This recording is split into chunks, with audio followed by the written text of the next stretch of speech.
My name is Alhaji Sadiq Babatunde Sarumi, Chairman Saleko Community Work.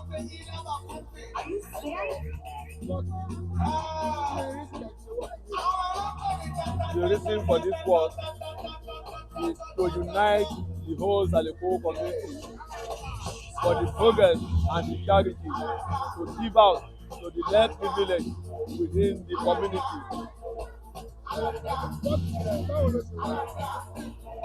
I can tell you, I give Almighty God, I thank Almighty God for the opportunity given us today to make sure the work is indeed. And I thank Almighty Allah for all this, even the Alaelua Oba Iliwan Akinolu, for his opportunity given us to do this work, because he's our father and by now we know the meaning of this thing, the reason why we are doing it, and we know that the Saleko is at peace already and nothing can divide us. We are together, unity forever. Alhaji Sadiq Idowu Babatunde Sarumi, Chairman Committee on Work. My name is Haja Rukayat Yusuf Morenikeji, woman leader was one of the experts of Saleko Community Work.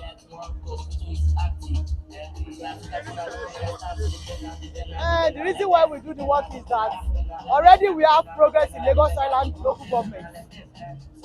We have progress and we are okay with it, but we need something like, we want everybody to come together. If you see the work, even all the royal family in Lagos Island, they were together today. They all come outside to celebrate Saleko. My name is Haja Rukayat Yusuf Morenikeji, one of the committee of Saleko Community Work. Orúkọ mi ni Ọlábí Ọlámídé Ọdúnsì Ẹ̀ṣìnlókù tí gbogbo èèyàn mọ̀ sí MC at Starboard. I'm the PRO of the Saleko community and also the Chairman Media and Publicity Committee. Dídá fi ṣe wọ́ọ̀kì lénìí, a fẹ́ fi ṣe ìfọwọ́sowọ́pọ̀. We call it work for charity and progress. A jẹ́ gbogbo ọmọ bíbí Saleko tó wà lókè òkun tó wà ní ìdàlẹ̀, ilé máa jẹ́ tó máa kó wa, tó máa unite wa, tó máa kó ogun wa pọ̀ padà. Because work ta ṣe é sàwọn tó wà l'Amẹ́ríkà, tó wà ní London, gbogbo pátápátá lọ wálé. Àwọn tó wà lẹ́kọ̀ọ́ gbígbọ̀n tó rí àwọn tó ti pẹ́, everybody ló wá work fún growth of the Saleko community. Gẹ́gẹ́ bí fún gbogbo àdúgbò tó wà nínú Èkó, inú Saleko lórí gbogbo wọn. Ta máa ń sọ̀rọ̀ nípa Nàìjíríà, a máa sọ̀rọ̀ pé Lagos State is the giant of Nigeria. When we are talking about Lagos State, we talk about Lagos Island, the giant of Lagos State. And when we talk about Lagos Island, a sọ̀rọ̀ Saleko, Olúùlú, Oríjì, ibi tí Èkó ti bẹ̀rẹ̀. So this work is work for charity and progress. A fi reach out sáwọn tó kù díẹ̀ káàtó, a náwó sí wọn, àwọn arọ tí èlé dè lára kẹ̀kẹ́ fún wọn. Gbogbo àwọn ọmọ kéékèèké, àwọn ọmọ young àgbẹ̀ ọmọ school, a fún wọn ní jam form lọ́fẹ̀ẹ́. A ṣe symposium láti orientate àwọn ọmọ wa pé say no to drug abuse. Kọ́lẹ̀ máa sọ pé education is a scam. Education is not a scam. Education is the best legacy. A tún wá fi reach out sáwọn tó kù díẹ̀ káàtó tó nílò ìrànlọ́wọ́. Ìdí nìyẹn ká fi ṣe work láti work for charity and progress. Orúkọ mi lẹ́ẹ̀kan sí Ọlábí Ọlámídé Ọdúnsì Ẹ̀ṣìnlókù MC at Starboard, PRO of the Saleko community work and also Chairman of Media and Publicity. And this work actually is the most peaceful work, one of the best work. Adọ̀láyọ̀ peacefully kò sí wàhálà. Kódà ọ̀tẹ̀ àwọn ọmọlẹ̀ adúpẹ́ lọ́wọ́ ọba Èkó, ọba Arílùwà Babátúndé Ṣọláyà rẹ̀ mú ilé ìgbọ́ ìfẹ́ ṣe.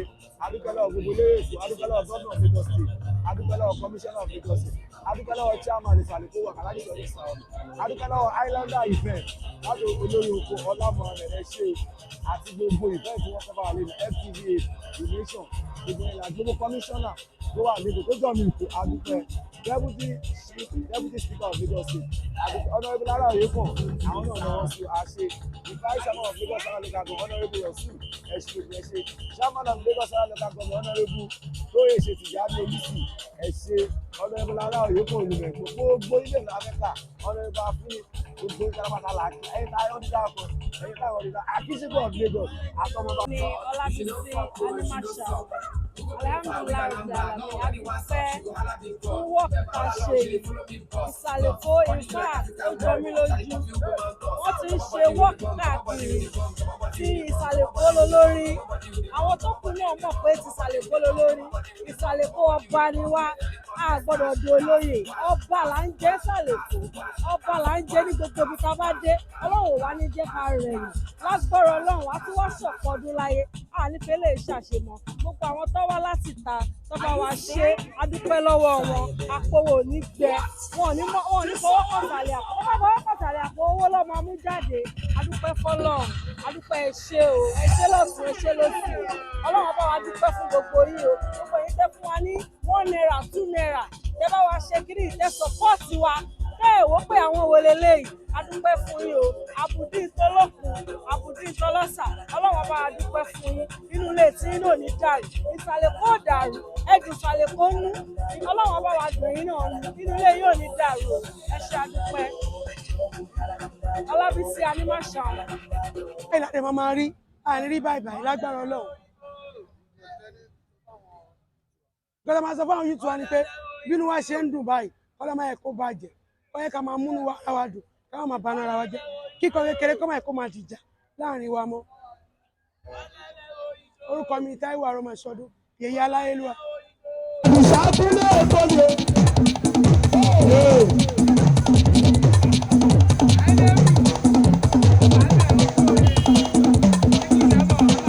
Àlọ́ àbọ̀ adé, àlọ́ adé, àwọn ọmọ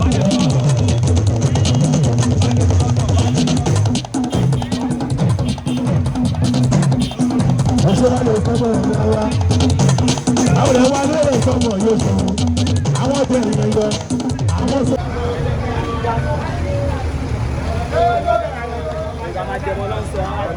Ẹ máa kiri wa, ẹ máa yọ mọ́ wa ogún èkó. Òsìrí ẹ̀ ìdúmọ̀tà lọ pé sí o. Àlàyé wà ń bẹ̀ kúlẹ̀ta pólì ogún èkó. Kókó.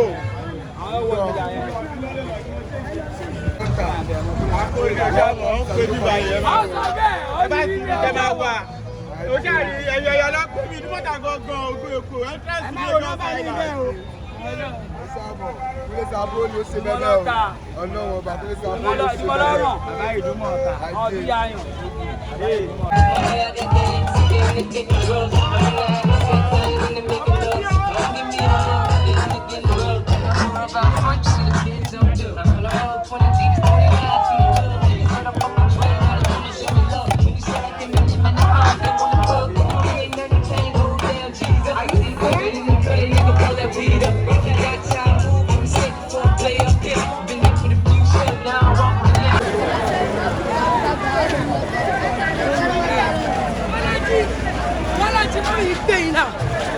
Okay, I'll call you.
Thank you.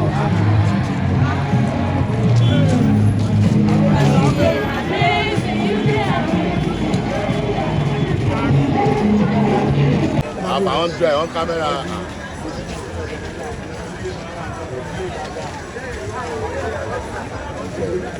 Ìsàlẹ̀ kó wọ̀rọ̀ láwà ìdámọ̀. Ìsàlẹ̀ kó wọ̀rọ̀ ó pọ̀ 100. Òkun ló lórí omi o. Wọ́n lọ sọ. Òkun ló lórí omi. 100. ṣe láti lẹ̀ sábà lẹ́ fídíò àìlẹ́yà wàhálà dé ẹ̀ka yìí ó pọ̀ ya kákàwá làwà ó ti kákàwá dúró yìí aṣọ mọ̀sálẹ̀ kò fọ́n kákàwá làwà o.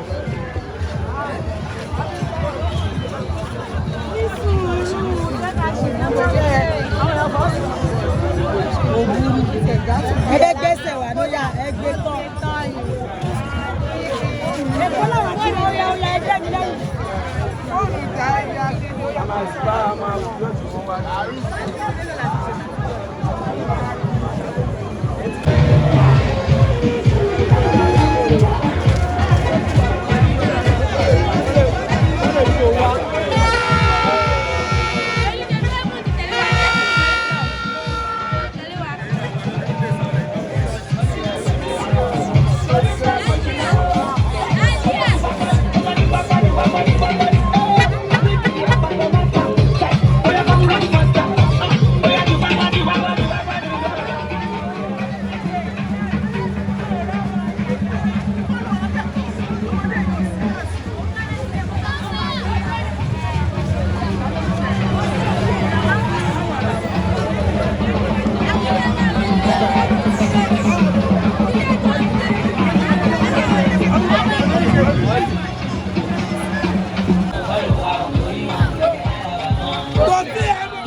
kàn gbọ́ ọ̀dà kan.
Alaba Mímàṣàhùn orúkọ mi ni Alaba Mímàṣàhùn inú mi dùn gan fún gbogbo wọ́ọ̀kì tí a ti ń ṣe ó ti pẹ́ tá a ti wà lẹ́nu ẹ̀ inú mi dẹ̀ dùn gan pé ìsàlẹ̀ Èkó gbogbo nǹkan tá a ṣe léèmí ó perégedé apèrègede lágbára Ọlọ́run a dúpẹ́ lọ́wọ́ kábíyèsí àti olú ká tún dúpẹ́ lọ́wọ́ àwọn olóyè wa àti wá dúpẹ́ lọ́wọ́ àwọn house of assembly àtàwọn sẹ́nétọ̀ wa lórí akitiyan tí wọ́n kó lórí gbogbo nǹkan àti àwọn èèyàn ńláńláńlá tó jáde wá láti ní ìsàlẹ̀ Èkó tó fún ìsàlẹ̀ Èkó ní support pẹ̀lú àwọn èèyàn náà tí yóò fi ṣe mẹ́mbà náà táwọn náà tó ń gbìyànjú tó ń náwó eléyìí ò ní ṣàṣemọ fún wa lágbára Ọlọ́run gbogbo àwọn nǹkan tó ń dùn lé gbogbo àwọn onílé Èkó wọn á tún dúró sí wa gbogbo mo fẹ́ Ọlọ́run àbá wa fẹ́ lágbára Ọlọ́run gbogbo nǹkan tá a tún fẹ́ èyí tá a tún máa ṣe lọ́dún tó ń bọ̀ á tún perégedé á tún dùn jù báyìí lọ lágbára Ọlọ́run nǹkan tá à ń fẹ́ Ọlọ́run máa ṣe fún wa àbọ̀ mi rèé gbogbo ọmọ ìsàlẹ̀ Èkó orúkọ mi ni Alaba Mímàṣàhùn. Amọ̀kẹ́ nípa Adébúwáyé. Actually, the work is very peaceful, lovely, and I keep it as well too.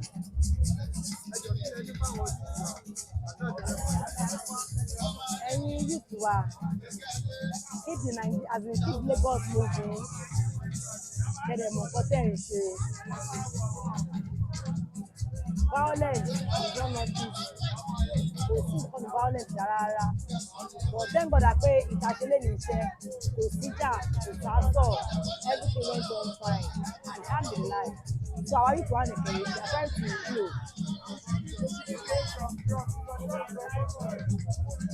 That one is normal, but at the same time, every time, ó máa yí tán ìwọ bẹ́ẹ̀ náà àṣepé àmọ́ ṣe ẹ àwọn olóró lè ṣe padà fà lọ báyìí máa fàjà ó wà ń bẹ̀ ajé ẹyọṣẹ́ láyé wájú rẹ̀ ọbẹ̀ ìpínlẹ̀.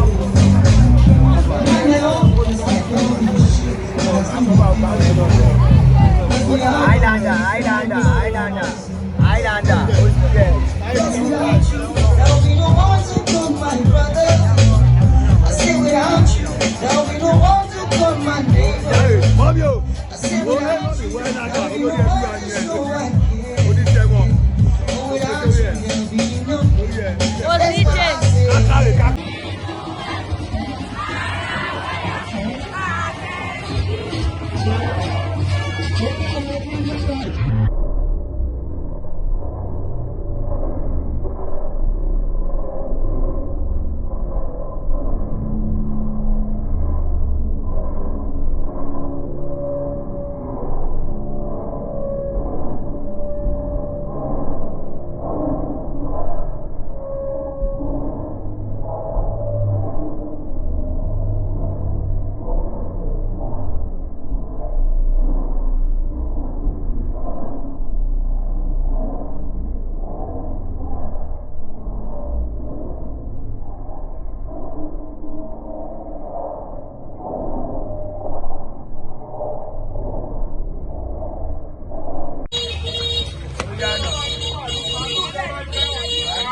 lórí ánsà mi o.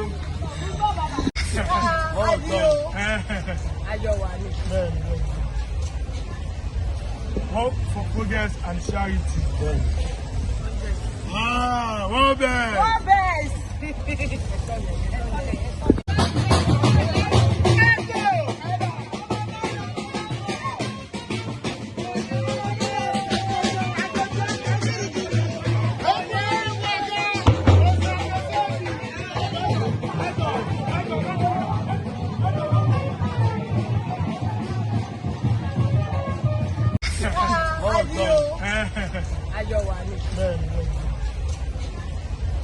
Hope for progress and charity.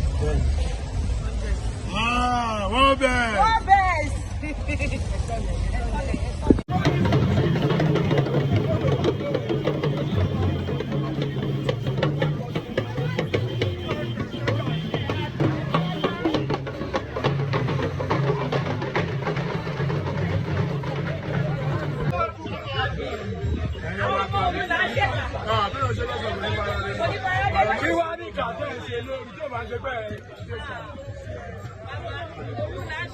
Òru lẹ́